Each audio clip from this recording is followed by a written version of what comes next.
Assalamualaikum warahmatullahi wabarakatuh. Berdasarkan sumber-sumber lokal, maka Paguhan atau Wirasaba atau Witen Sohan atau Luwih Buaya itu merupakan suatu kadipaten yang mempunyai wilayah yang jelas, ya, yaitu paling tidak tampak dengan keberadaan Kali Banjaran atau Sungai Banjaran sebagai batas atau yang membatasi dengan wilayah Pasir Luhur.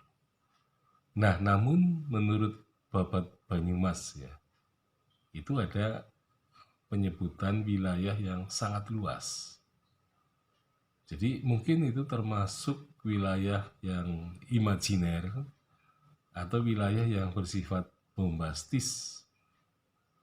Jadi Babat Banyumas, terutama yang merupakan babat versi Mertadirjan, itu menggambarkan Wirasaba dengan wilayah yang sangat luas, yaitu wilayah yang diberikan oleh Raja Majapahit, ya, terhadap Kaduhu, itu kerabat atau kemenakan raja yang kemudian diangkat sebagai Adipati Wirasaba, itu diberi wilayah yang sangat luas.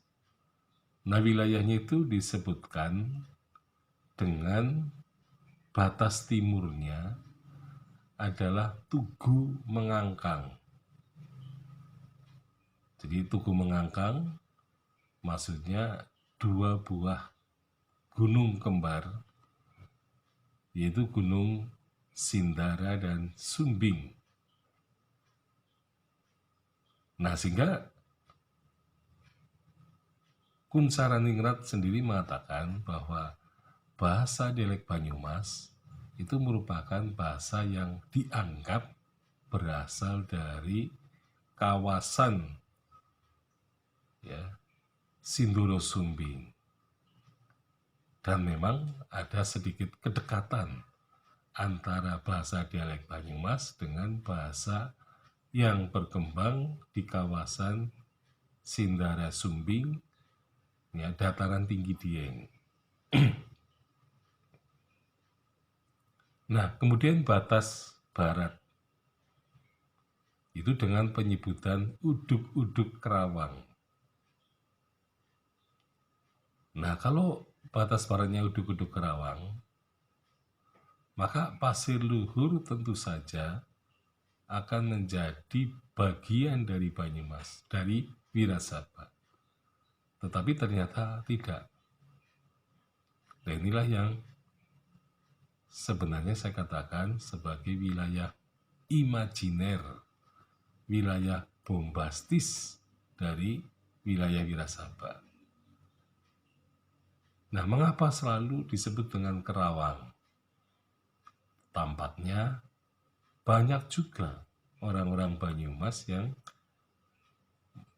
berpindah atau katakanlah pergi ke Kerawang dan kemudian mereka mempunyai komunitas. Nah, sehingga komunitas Banyumas di Kerawang itu seringkali dianggap bahwa itu merupakan wilayah Banyumas. Jadi wilayah Wirasaba pada zaman Majapahit itu batasnya adalah Sindoro Sumbing di timur dan Uduk-Uduk Kerawang. Nah, tetapi nanti Babat Pasir juga mengklaim yang sama.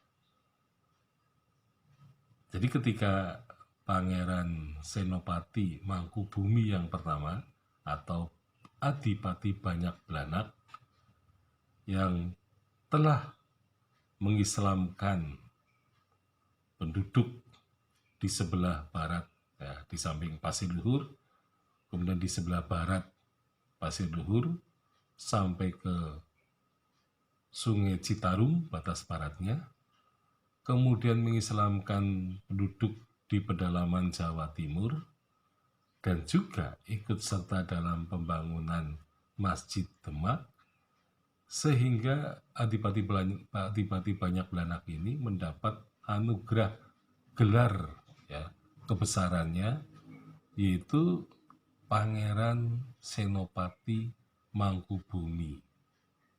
Jadi gelarnya sangat luar biasa sebagai adipati yang mempunyai jasa-jasa besar terhadap Islam ya, dan kemudian juga terhadap raja. Nah, sehingga dikukuhkan dengan gelar yang disetarakan dengan seorang pangeran. Nah, ini adalah imajiner. Jadi ternyata baik Babat Banyumas pada zaman Majapahit mengklaim wilayah itu. Kemudian pada zaman Demak, Pasiluhur juga mengklaim wilayah yang sama. Nah, berarti ada tradisi orang Banyumas mengklaim wilayahnya sangat luas gitu ya. Dari Gunung Sindoro Sumbing sampai ke Uduk-Uduk Kerawang.